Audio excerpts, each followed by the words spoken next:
नमस्कार साथियों, मैं आपका दोस्त विभोर मोतला स्वागत करता हूं आपका अपने YouTube channel vital knowledge academy पर, जिसमें हम पढ़ रहे हैं संविधान। आज संविधान का एक और महत्वपूर्ण भाग हम न्यायपालिका को पढ़ेंगे, जो हमारे लोकतंत्र का एक महत्वपूर्ण स्तंभ है। तो चलिए दोस्तों, देखते हैं न्यायपालिका। हमारे देश में न्यायपालिका 3 स्तर पर है। पहले संघ की न्यायपालिका,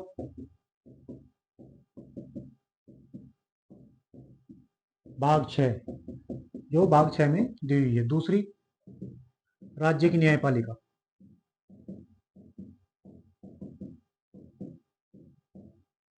भाग 5, और अधीनस्थ न्यायालय,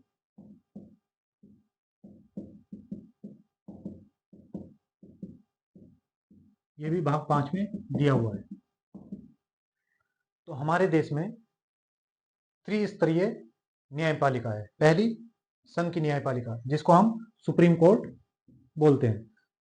दूसरी राज्य की न्यायपालिका, जिसको हम हाई कोर्ट बोलते हैं। और तीसरी अधीनस्थ न्यायपालिका, जिसको हम अधीनस्थ न्यायालय या सत्र न्यायालय या जिला न्यायालय बोलते हैं।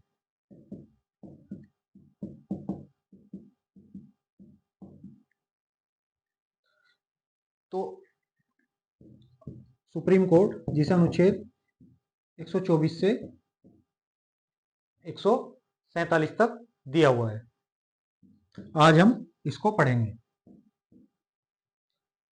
संघ की न्यायपालिका यानी सुप्रीम कोर्ट के बारे में आज हम जानेंगे।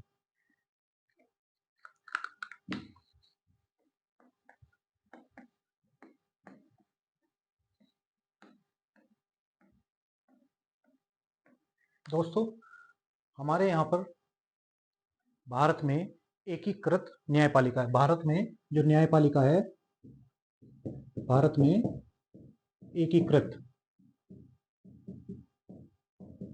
न्यायपालिका है।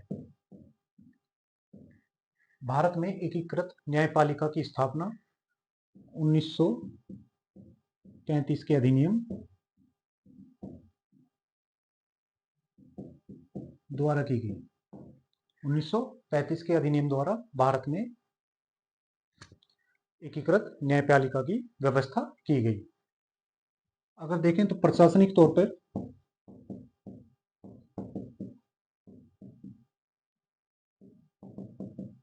प्रशासनिक स्तर पर supreme court plus high court, इनको हम बोलते हैं उच्च न्यायपालिका। और अधीनस्थ न्यायालय को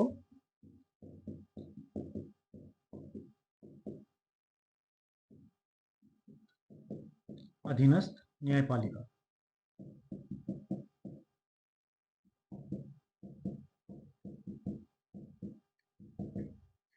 ठीक है, सुप्रीम कोर्ट और हाई कोर्ट हमारे उच्च न्यायपालिका में आएंगे, क्योंकि सुप्रीम कोर्ट देश का सर्वोच्च न्यायालय और हाई कोर्ट राज्य का सर्वोच्च न्यायालय, और अधीनस्थ न्यायालय इनके नीचे अधीनस्थ न्यायालय जो जिला स्तर पर होते हैं। तो जो हमारा हाई कोर्ट है, हाई कोर्ट सुप्रीम कोर्ट से प्रशासनिक तौर पर, हमारा जो हाई कोर्ट है वो सुप्रीम कोर्ट से प्रशासनिक तौर पर अधीन नहीं है, मतलब स्वतंत्र है, अधीनस्थ नहीं है। जो हमारा हाई कोर्ट होगा, देश किसी भी राज्य का हाई कोर्ट, वो सुप्रीम कोर्ट से, जो हमारे देश की सर्वोच्च न्यायालय सुप्रीम कोर्ट से अधीनस्थ नहीं होगा। किस मामले में? प्रशासनिक मामले में। यानी उसको अपने प्रशासन में किस आदमी को रखना है, कैसे उसका प्रशासन चलाना है, उसके लिए स्वतंत्र होगा। वो अपना प्रशासन अपने आप चला सकता है। लेकिन अगर न्यायिक मामलों में देखें तो हाई कोर्ट सुप्रीम कोर्ट के क्या होगा? अधीन होगा। इसका मतलब क्या हुआ? न्यायिक मामलों में, यानी अगर सुप्रीम कोर्ट कोई निर्णय देता है तो हाई कोर्ट को उस निर्णय को मानना पड़ेगा। समझे? अगर प्रश्न, ये हमारा देश हो गया, इसमें सर्वोच्च न्यायालय सुप्रीम कोर्ट, और यहाँ पे ये छोटे छोटे हाई कोर्ट, ये क्या हो गए? High court. अगर इसने कोई निर्णय दिया, यानी आर्टिकल मान लो अनुच्छेद 21 पुट्टो स्वामी केस, ये केस हुआ था निजता के आधार पर, निजता के आधार के लिए। अगर इस पर निजता के आधार पर सुप्रीम कोर्ट ने कोई निर्णय दिया तो ये सभी जितने भी हाई कोर्ट हैं ये इससे बाहर नहीं है, सबको इसके निर्णय को मानना पड़ेगा। तो ये क्या हो गया हमारा न्यायिक मामलों में, जहां पर सुप्रीम कोर्ट ने न्याय किया हो उस मामले में हाई कोर्ट यानी अधीनस्थ कोर्ट इसके अधीन होंगे। लेकिन अगर हाई कोर्ट में किसी क्लर्क को रखना है तो क्या होगा, प्रशासन चलाएगा, प्रशासनिक मामला होगा, तो इसमें हाई कोर्ट का कोई दखल नहीं हो, सुप्रीम कोर्ट का कोई दखल नहीं होगा। ये हाई कोर्ट इसको रखने के लिए स्वतंत्र है। ठीक है, समझ आया। और भारत में स्वतंत्र न्यायपालिका है, न्यायपालिका भारत में क्या है, स्वतंत्र न्यायपालिका। भारत की न्यायपालिका क्या है, स्वतंत्र है, किसी से किसी भी सरकारी हस्तक्षेप से हमारे यहाँ की न्यायपालिका स्वतंत्र है। लेकिन ये जो विचार है स्वतंत्र न्यायपालिका का, ये हमने यूएसए से, कहां से, अमेरिका से, अमेरिका से लिया है। ठीक है, तो यहां तक क्लियर हो गया। हमारे देश में 3 स्तर हैं। पहला संघ स्तर की यानी सुप्रीम कोर्ट, दूसरा राज्य स्तर की यानी हाई कोर्ट, तीसरा अधीनस्थ न्यायालय जिसको जिला न्यायालय या सत्र न्यायालय भी कहते हैं। तो आज हम पढ़ेंगे स्वतंत्र वो सर्वोच्च न्यायालय यानी सुप्रीम कोर्ट। इसमें इससे पहले देखें कि भारत की एक एकीकृत न्यायपालिका होगी। ठीक है, ये स्थापना कब हुई, 1935 के अधिनियम द्वारा। फिर अगर प्रशासनिक स्तर पर देखें तो सुप्रीम कोर्ट और हाई कोर्ट ये हो गए उच्च न्यायपालिका, अधीनस्थ न्यायालय, अधीनस्थ न्यायपालिका। ठीक है, और हाई कोर्ट जो है प्रशासनिक तौर पर सुप्रीम कोर्ट से स्वतंत्र है, इसके पर अधीन नहीं है, इसको ऐसे लिख सकते हैं अधीन नहीं है, यानी स्वतंत्र है। किससे, हाई कोर्ट के क्षेत्र से, अधिकार क्षेत्र से। और न्यायपालिका मामले में देखें, प्रशासनिक मामले में तो स्वतंत्र है, न्यायपालिका मामले में अधीन होगा। क्यों अधीन होगा, क्योंकि सुप्रीम कोर्ट के जितने भी निर्णय हैं वो हाई कोर्ट को मान्य होंगे। और हमारे संविधान में स्वतंत्र न्यायपालिका का विचार यूएसए से लिया गया है। ठीक है,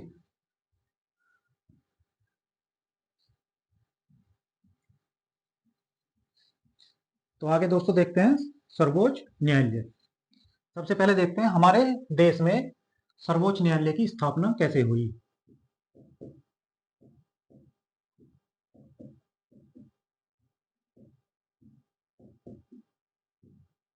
सर्वोच्च न्यायालय, तो आप सब लोग जानते हैं हमारा देश गुलाम रहा था अंग्रेजों का।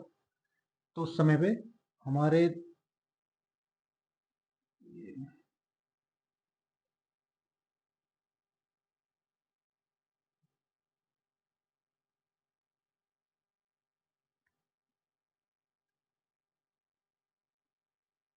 लगभग ऐसा नक्शा था हमारे देश का। ठीक है, क्योंकि नेपाल और ये सब हमारे देश में थे और बांग्लादेश भी था, पाकिस्तान भी अलग नहीं हुआ था। तो क्या हुआ, अंग्रेजों ने सबसे पहले यहाँ पे हमारा बंगाल था, ये पूरा बंगाल था। यहाँ पे क्या किया, अंग्रेज बंगाल की खाड़ी से यहाँ पे घुसे और 1757 में प्लासी युद्ध और 1761 में बक्सर युद्ध के बाद अंग्रेजों ने बंगाल पर अधिकार कर लिया। अब जब यहाँ पे अधिकार कर लिया, प्रशासनिक कार्य करने लगे, तो उनके सामने समस्या भी आने लगी। तो उनको जरूरत महसूस हुई कि यहाँ पर एक न्यायपालिका होनी चाहिए जो यहाँ के मामलों को सुलझा सके। तो उसके लिए बंगाल में सबसे पहले 1772, सबसे पहले बंगाल में 1773 रेगुलेटिंग एक्ट,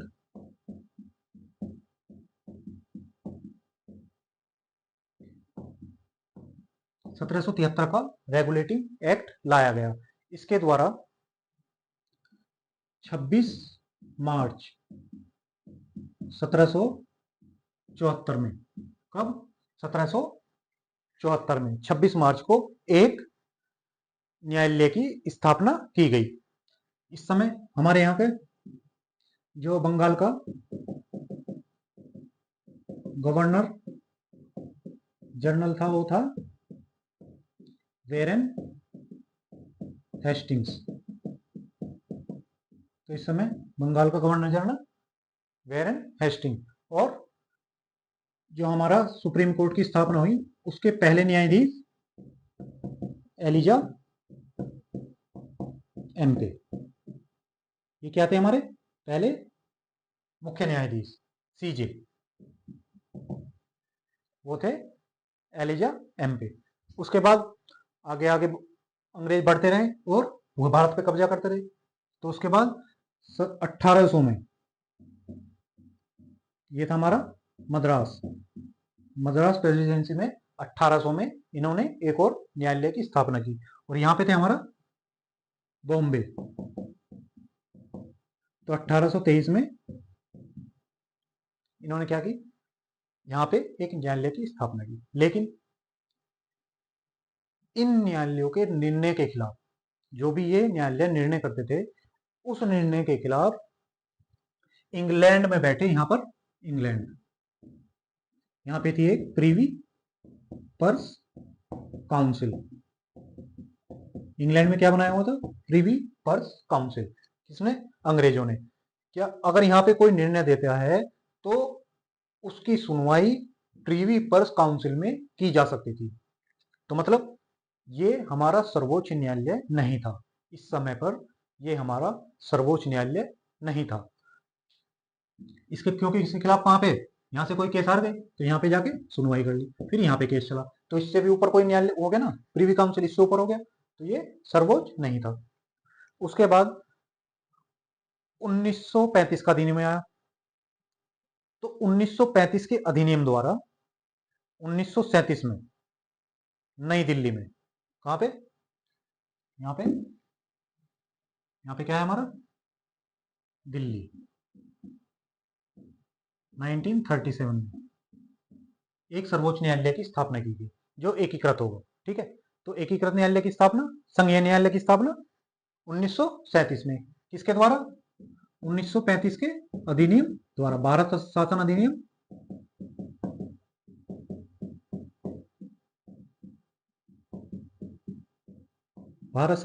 1935 के द्वारा दिल्ली में एक संघीय न्यायालय की स्थापना की गई। लेकिन देश तो अभी भी गुलाम था। तो जो ये 1937 में यहाँ पे संघीय न्यायालय की स्थापना हुई, इसके निर्णय के विरुद्ध भी इंग्लैंड के प्रीवी काउंसिल में जा सकते थे।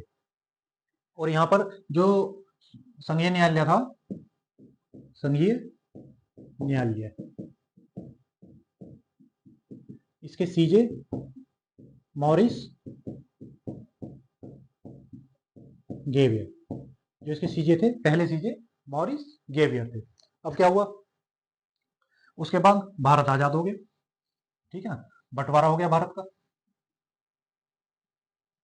अब भारत का बंटवारा हुआ तो नक्शा बदल गया। अभी कैसा है भारत का नक्शा आजादी के बाद?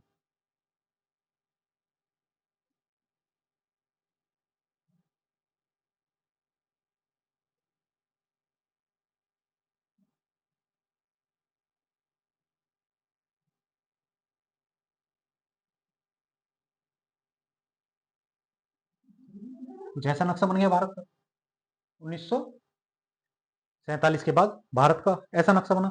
तो 28 जनवरी 28 जनवरी 1949, कब? 28 जनवरी 1950 को जो हमारा संघीय न्यायालय था उसको भारत के सुप्रीम कोर्ट में बदल दिया गया। समझा? जो वर्तमान में स्थित है। तो 28 जनवरी 1950 को भारत के न्यायालय को किसमें बदल दिया गया? सुप्रीम कोर्ट में। सुप्रीम कोर्ट में, जो दिल्ली में न्यायालय स्थित किया था संघीय, कब? 1935 में। इसको कहां बदल दिया गया? सुप्रीम कोर्ट में। और इसके पहले न्यायाधीश चल कानिया, जो थे इसके पहले मुख्य न्यायाधीश। यहां तक की क्लियर है? सबसे पहले भारत में 1774 में क्या हुआ? एक न्यायालय की स्थापना हुई, सर्वोच्च न्यायालय की स्थापना हुई। इसके सीजे एलिजा एमपे। दूसरा, इसके बाद 1800 में हुई, 1823 में हुई। उसके बाद संघीय न्यायालय 1937 में। कहां पे? दिल्ली में क्या हुआ? संघीय न्यायालय की स्थापना। क्या था ये? संघीय न्यायालय। इसके सीजे कौन रहे? मॉरिस ग्वेयर। उसके बाद 28 जनवरी 1950 सुप्रीम कोर्ट की स्थापना। कहां पे स्थापना? क्या इसको बदल दिया गया। और इसके सीजे कौन रहे? हीरालाल कानिया। ठीक है। और 1974 में किस एक्ट से आया था? 1773 के एक्ट से। जब गवर्नर कौन थे बंगाल के? वेरेन हेस्टिंग। 1937 में स्थापना हुई 1935 के अधिनियम से। ठीक है। अब देखते हैं हमारे संविधान में सुप्रीम कोर्ट के बारे में क्या क्या बताया गया है। सबसे पहले अनुच्छेद 124, इसमें बताया गया है कि भारत का एक सर्वोच्च न्यायालय होगा जो दिल्ली में स्थित होगा। तो ये क्या बताता है? भारत का सर्वोच्च न्यायालय होगा जो कहां पे है? दिल्ली। ये स्थान के बारे में अनुच्छेद 130। अनुच्छेद 130 क्या बताता है? स्थान किसका? सुप्रीम कोर्ट का। सुप्रीम कोर्ट के स्थान के बारे में कौन बताता है? अनुच्छेद 130, जो सुप्रीम कोर्ट के बारे में बताता है। इसकी स्थापना अभी हमने देखा। स्थापना 28 जनवरी 1950 को। ठीक है। 26 जनवरी 1950 को हमारा क्या संविधान लागू हुआ। उसके 2 दिन बाद 28 जनवरी 1950 को क्या हुआ? इसकी स्थापना हुई। अब अनुच्छेद 124(2) ये बताता है कि भारत में सुप्रीम कोर्ट में कितने न्यायाधीश होंगे। समझे? यानी जब हमारा संविधान लागू हुआ और 28 जनवरी 1950 को ये सर्वोच्च न्यायालय की स्थापना हुई, तब 7+1 क्या थे? न्यायाधीश। ठीक है। 1 कौन थे? CJI, chief justice of India. और ये अन्य न्यायाधीश। अन्य न्यायाधीश 7। एक रहेंगे चीफ जस्टिस ऑफ इंडिया। अब वर्तमान में देखा जाए तो वर्तमान में 33+1 यानी कुल 34। वर्तमान में कितने हैं? 33+1 यानी 34 न्यायाधीश हैं। ठीक है। और इनकी संख्या को बढ़ाने का अधिकार, अगर कभी कभी एग्जाम में पूछ ले कि ये संख्या कैसे बढ़ेंगी, तो इनकी संख्या को बढ़ाने का अधिकार किसके पास है? इनकी संख्या को बढ़ाने का अधिकार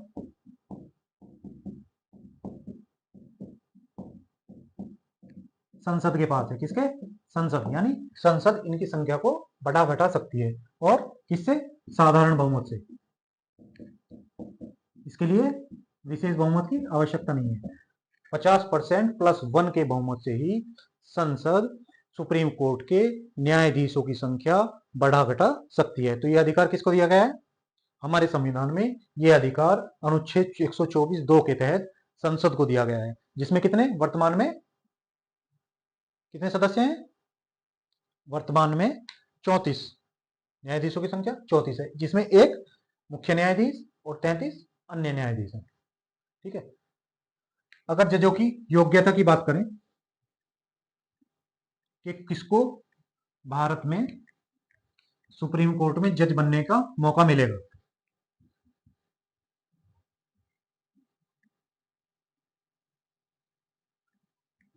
अगर हम इसकी योग्यता की बात करें कि कौन योग्य होगा सुप्रीम कोर्ट का जज बनने के लिए, तो इसकी योग्यताओं में सबसे पहली योग्यता तो भारत का नागरिक होना चाहिए। भारत का नागरिक हो, भाई पाकिस्तान के नागरिक को तो नहीं बनाएंगे ना, भारत का नागरिक होना आवश्यक है। दूसरा, अब इसमें 3 योग्यताएं दी हुई हैं। पहली, 5 वर्ष हाई कोर्ट का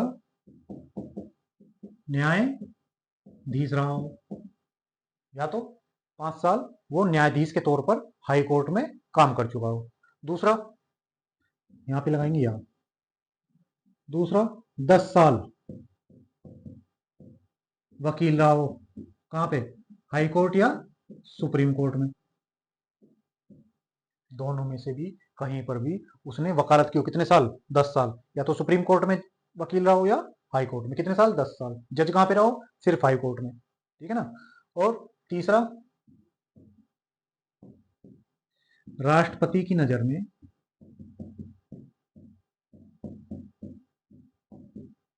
क्या हो, न्याय या विधि वक्ता हो, क्या हो, जाना माना विधि वक्ता, यानी कानून को जानने वाला, ठीक है। तो ये क्या होगी, इसकी योग्यता होगी। क्या भाई, एक तो योग्यता ये कंफर्म है कि ये तो होनी होनी है कि भारत का नागरिक तो होना ही होना चाहिए। इसमें से बाकी इन तीनों में से कोई एक भी होगी तो उससे भी क्या बना सकते हैं, न्यायाधीश बना सकते हैं। जैसे या तो 5 साल तक वो हाई कोर्ट में जज रहा हो, दूसरा 10 साल उसने सुप्रीम कोर्ट या हाई कोर्ट में वकालत की हो, या राष्ट्रपति की नजर में कोई जाना माना विधिवक्ता हो। लेकिन आज तक ये जो तीसरी कंडीशन दी गई है, आज तक इसके द्वारा कोई भी सुप्रीम कोर्ट का जज नहीं बना है, यानी जाना माने विधिवक्ता के तौर पर राष्ट्रपति ने किसी को नियुक्त नहीं किया है, ठीक है। अब इसकी प्रक्रिया,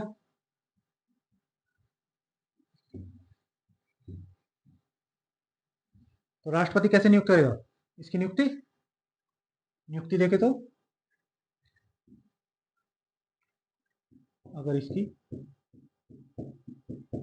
नियुक्ति की बात करें तो सुप्रीम कोर्ट के न्यायाधीश को नियुक्त करने का अधिकार किसको है, राष्ट्रपति को है, ठीक है। तो भारत का राष्ट्रपति सुप्रीम कोर्ट के कौन करेगा नियुक्ति, राष्ट्रपति करेगा। किसकी सलाह पर, सीजेआई यानी चीफ जस्टिस ऑफ इंडिया की सलाह पर राष्ट्रपति किसी भी न्यायाधीश को सुप्रीम कोर्ट में नियुक्त करेगा। तो ये अधिकार किसका है, सुप्रीम कोर्ट, वो राष्ट्रपति का। किसकी सलाह पर, जो भारत के मुख्य न्यायाधीश है उनकी सलाह पर। ये प्रक्रिया 1950 से चली, क्योंकि 1950 में क्या है, हमारा स्थापना हुई सुप्रीम कोर्ट की। तो 1950 से 1993 तक क्या चली, ये प्रथा चली कि राष्ट्रपति, सीजीआई सलाह देगा और राष्ट्रपति इसको नियुक्त कर देगा। लेकिन इसके बाद 1982 में क्या हुआ, प्रथम जज केस, 1982 में प्रथम जज केस आया। तो इसमें क्या कहा गया कि सुप्रीम कोर्ट की सलाह राष्ट्रपति मानने के लिए बाध्य है या नहीं है। इस केस में क्या कहा कि सुप्रीम कोर्ट, ये प्रश्न था कि 1982 में प्रथम जज केस में कि जो सलाह सुप्रीम कोर्ट का मुख्य न्यायाधीश राष्ट्रपति को देता है, तो राष्ट्रपति इस सलाह को मानने के लिए बाध्य है या नहीं है। भाई ऐसा तो नहीं इसने सलाह देते तो करेगा ही करेगा। तो इस केस में ये प्रश्न निकल के आया कि जो सुप्रीम कोर्ट के सीजीआई द्वारा सलाह दी गई है उसको राष्ट्रपति मानने के लिए बाध्य है क्या। तो इस केस में कहा, बाध्य नहीं है। अब जब सुप्रीम कोर्ट ने ये बोल दिया कि राष्ट्रपति सीजीआई की सलाह मानने के लिए बाध्य नहीं है, तो ये तो लफड़ा हो गया। फिर राष्ट्रपति क्यों मानेगा? अगर ये सीजीआई की सलाह, तो फिर तो अपनी मर्जी से भी करेगा वो। तो इसके बाद 1992 में दूसरा जज केस ये आया। इसमें इसमें सुप्रीम कोर्ट ने बोला बाध्य है। इसमें सुप्रीम कोर्ट ने अपने पिछले निर्णय को पलट दिया और कहा कि मानने के लिए बाध्य है। लेकिन यहां पे क्या किया, इस केस में कोलेजियम व्यवस्था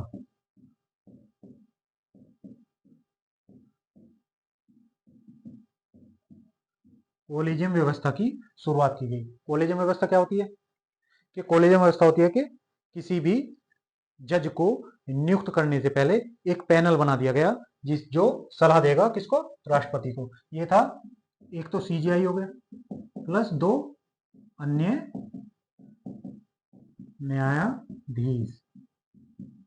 क्या कि अभी तक तो क्या था, सीधा सीजीआई सलाह दे रहा था और राष्ट्रपति कर रहा था। अब द्वितीय जज केस में क्या हो गया, एक सीजीआई और 2 अन्य न्यायाधीश, यानी एक कोलेजियम व्यवस्था बना दी, एक समूह बना दिया जो राष्ट्रपति को सलाह देगा। तो उसमें एक तो चीफ जस्टिस होगा, मुख्य न्यायाधीश होगा, और 2 अन्य कोई भी न्यायाधीश उसमें रखने पड़ेंगे। ठीक है, तो इसकी सलाह के बाद राष्ट्रपति क्या करेगा? नियुक्ति करेगा जजों की। अब ये 2 केस हो गए। अब तीसरा केस आया 1998। इसमें कोलेजियम व्यवस्था का विस्तार कर दिया गया। क्या हो गया? अभी तक क्या था? अभी तक एक सीजीआई था और 2, एक सीजीआई प्लस 4 अन्य न्यायाधीश। पहले 2 थे, अब हो गए 4 अन्य न्यायाधीश। तो यानी टोटल 5। 5 की सलाह पर 5 की सलाह पर ये कर दिया गया, कोलेजियम व्यवस्था को बना दिया गया। अब अगर इन 5 में से कोई 2 जज किसी भी नाम पे, मान लो एक जज है एक्स, ठीक है, और ये 5 जज थे। अब इसमें से ए बी सी डी और ई, ये क्या थे? हमारे 5 जज थे। एक एक्स जज की नियुक्ति के बारे में विचार आया, तो अगर किसी भी दो जज ने इसकी नियुक्ति के लिए मना कर दिया और इन्होंने हाँ कर दिया, तो भी इसकी नियुक्ति नहीं होगी। ठीक है, तो 2 जजों के मना करने पर भी नियुक्ति नहीं की जा सकती। ठीक है, अब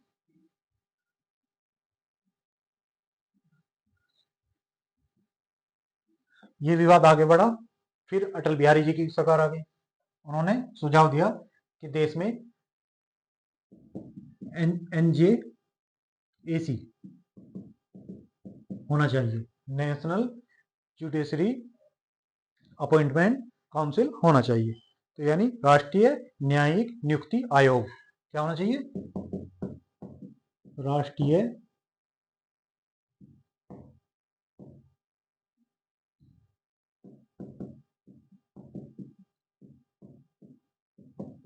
नियुक्ति आयोग। ये किसने कहा? अटल बिहारी वाजपेयी ने। उसके बाद 2010 में सरकार थी यूपीए की, यानी कांग्रेस की सरकार थी।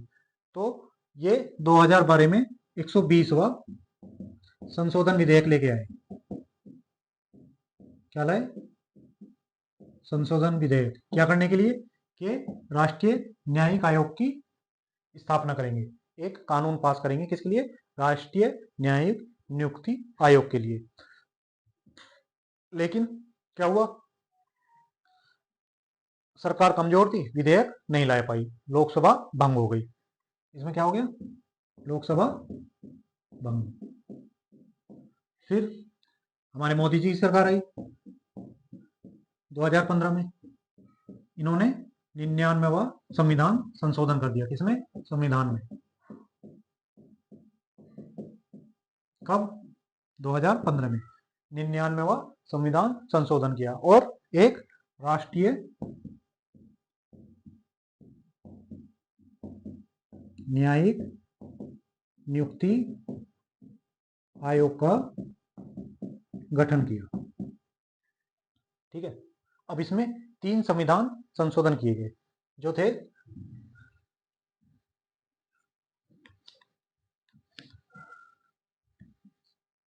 अनुच्छेद 124 ए, बी और सी, ये तीनों को जोड़ा गया। अनुच्छेद ए, बी और सी, जिसमें ए में जो हमारा एनजे एसी बना, इसकी संरचना क्या होगी, मतलब इसमें सलाह देने के लिए राष्ट्रपति को कौन कौन होगा, उसके लिए ये संरचना के लिए ए जोड़ा गया। दूसरा संरचना होगी, इसके कार्य क्या होंगे, राष्ट्रपति को सिफारिश दिएगा, ये कार्य जोड़ा गया। कार्य यानी राष्ट्रपति को सिफारिश। तीसरा कानून क्या होगा, तीसरे में कानून। अब संरचना में भाई एक तो सीजीआई हमें रखना ही रखना था, एक तो हमारा मुख्य न्यायाधीश जो होगा देश का वो होगा ही होगा, इसके साथ प्लस 2 वरिष्ठ न्यायाधीश,